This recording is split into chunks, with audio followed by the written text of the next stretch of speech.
दूर किसी जंगल में 3 छोटे पिग्स अपनी माँ के साथ एक छोटे से घर में रहते थे। वो तीनों दिन भर मजाक मस्ती खेल कूद बस करते ही रहते थे। लेकिन उनकी माँ बेचारी अकेले ही घर के सब काम करती थी। दिन भर मेहनत करके पैसे कमाती थी, अपने बच्चों के लिए खाना भी बनाती थी। कई बार वो अपने बच्चों को कुछ काम करने को कहती थी, लेकिन एक भी बच्चा उसका काम नहीं करता था। बेचारी माँ दिन ब दिन परेशान होती जा रही थी। जब तक मैं ये सब काम करती रहूंगी, मेरे बच्चे कुछ नहीं करने वाले। इसीलिए उन्हें यहाँ से कहीं दूर भेजना चाहिए, जहाँ मैं नहीं रहूंगी। जब सिर पर जिम्मेदारी आएगी, तभी ये अपना काम खुद करने लगेंगे। ये सोचकर माँ ने अपने तीनों बेटों को बुलाया और कहा, देखो बच्चों, अब तुम बड़े हो चुके हो। मैं चाहती हूँ कि जिंदगी में तुम अपने पैरों पे खड़े हो जाओ, अपने सब काम खुद करो। इसीलिए तुम्हें यहाँ से दूर जाना पड़ेगा। कहीं दूर जाकर अपने लिए घर बनाओ और खुद मेहनत करके अपनी जिंदगी बिताओ। कुछ दिन बाद मैं तुम्हें मिलने चली आऊंगी। फिर माँ पिगी ने अपने बच्चों को थोड़े थोड़े पैसे दिए, थोड़ा खाना बांधकर दिया और बच्चों से कहा, जाओ, अपनी अपनी जिंदगी सुख से बिताओ। एक दूसरे के साथ रहना, एक दूसरे की मदद करना। जाओ अब। अपनी माँ से आशीर्वाद लेकर तीनों पिग्स घर से निकल पड़े। अब उनका पहला काम था अपने लिए एक घर बनाना। कुछ दूर जाने के बाद उन्हें एक अच्छी सी जगह दिखाई दी जहाँ वो घर बना सकते थे। मेरे ख्याल से हम यहाँ घर बना सकते हैं। हम तीनों अपना अपना अलग घर बनाएंगे। कोई भी एक दूसरे के काम में या घर में दखल नहीं देगा। अलग अलग घर क्यों? हम सबके लिए एक ही बड़ा घर बनाएंगे। नहीं नहीं, मेरे ख्याल से हमें अलग अलग ही घर बनाने चाहिए। ठीक है, अलग अलग ही सही, लेकिन तीनों के घर एक दूसरे के नजदीक हो। नजदीक क्यों?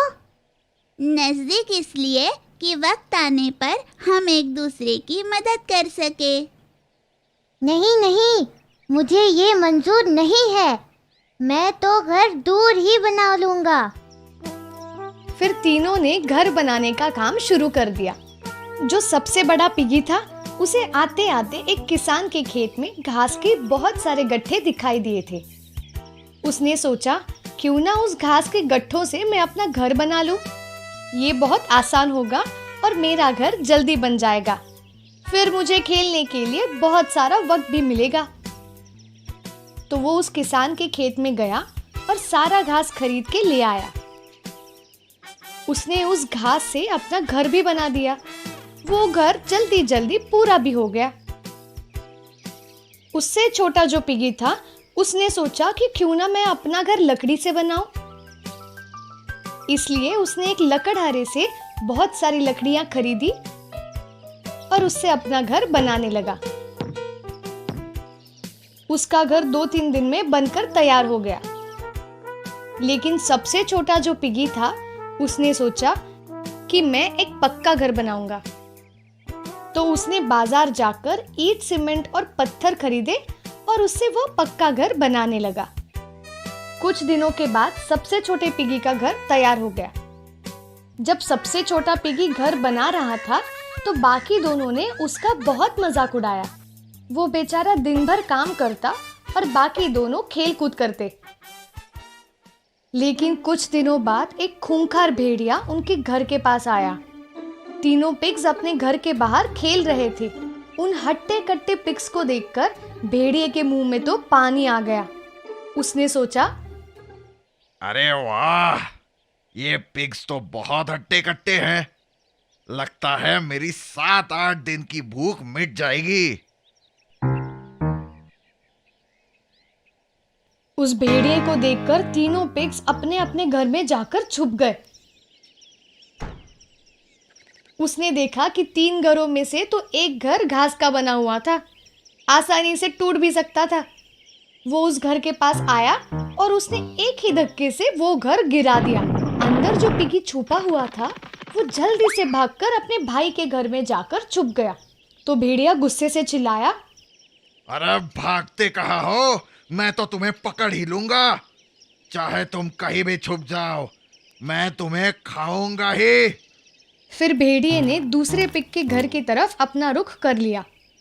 वो घर लकड़ी का था। भेड़िए ने उसे 2-3 बार धक्का दिया, फिर भी वो घर नहीं टूटा। अंदर छिपे हुए 2 पिग्स तो खुश हो गए।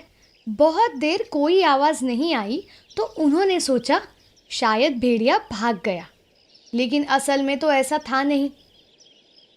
भेड़िया घर से बहुत दूर गया था। वो जोर से भागते हुए आया और घर को जोर का धक्का दिया। अब लकड़ी का घर भी गिरने लगा था। अंदर छिपे हुए दोनों पिग जैसे तैसे भाग के अपने तीसरे भाई के घर में घुस गए। आज तुम कुछ भी करो, कहीं भी छुप जाओ, आज तो मैं तुम्हें खाऊंगा जरूर। अब भेड़िया तीसरे पिग का घर गिराने की कोशिश करने लगा, पर वो घर बना था पत्थर, सीमेंट और ईंट से। अब भेड़िया उस घर को आसानी से नहीं गिरा सकता था, लेकिन उसने देखा कि घर भले ही पत्थर से बना हो, लेकिन दरवाजा तो लकड़ी का ही है। अब भेड़िए ने उस लकड़ी के दरवाजे को धक्का लगाना शुरू कर दिया। तो सबसे छोटा पिग जो था उसने उस दरवाजे के साथ भारी भारी चीजें लगाना शुरू कर दिया।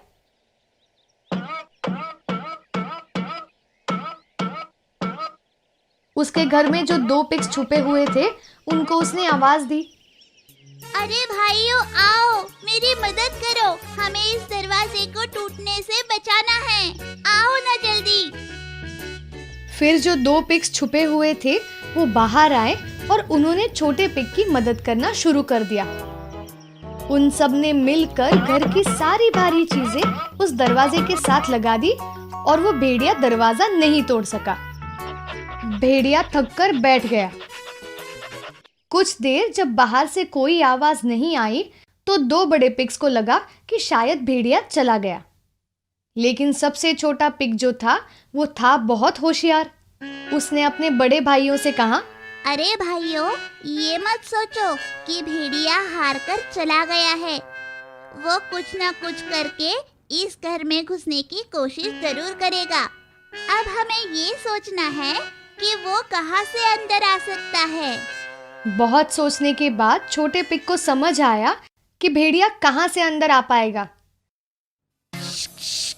भाइयों, एकदम शांति रखो, मुझे छत से कोई आवाज आ रही है। सबसे छोटा भाई समझ गया था कि अब एक ही जगह है जहाँ से भेड़िया घर के अंदर आ सकता है, और वो है घर की चिमनी। तो उसने अपने भाइयों से कहा, चलो चलो भाइयों, जल्दी से घर की सारी लकड़ियाँ इकट्ठा करो और उसे चिमनी के नीचे रख दो। उस पर थोड़ा सा तेल भी छिड़क दो और जब मैं इशारा करूँ तो माचिस की तीली से उन लकड़ियों में आग लगा दो। उस छोटे पिग ने जैसे सोचा था, भेड़िए ने भी वही सोचा था। आहिस्ता आहिस्ता छत से चलते हुए भेड़िया चिमनी के पास आया और उसके अंदर छलांग लगा दी। जैसे ही उसने छलांग लगाई, छोटे पिग ने अपने भाइयों को इशारा किया। छट से उन्होंने एक माचिस की तीली जलाकर उन लकड़ियों पर फेंक दी।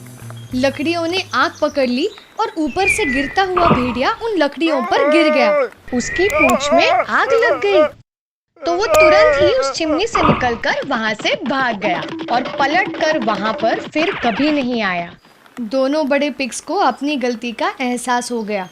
उनके आलस की वजह से उनकी जान मुश्किल में पड़ने वाली थी, लेकिन सबसे छोटे पिग की सूझबूझ और होशियारी से उनकी जान बच गई थी। छोटे, हमें माफ़ कर दो, हमने तुम्हारा बहुत मजाक उड़ाया, लेकिन आज तुम्हारे पक्के घर की वजह से हमारी जान बच गई। मैंने आपको पहले ही कहा था कि हम सब एक साथ ही एक बड़ा और पक्का घर बनाते हैं, जिसमें हम साथ साथ रह सकते हैं और कठिन समय में एक दूसरे की मदद कर सकते हैं। तुम्हें याद नहीं हमारी माँ ने क्या सिखाया था कि एकता में ही शक्ति है। चलो अब उस भेड़िए की वजह से घर का जो भी नुकसान हुआ है उसकी मरम्मत करते हैं और साथ साथ खुशी से अपना जीवन बिताते हैं। इस कहानी से हमें ये सीख मिलती है कि एकता में ही शक्ति है। तुम्हें याद नहीं हमारी माँ ने क्या सिखाया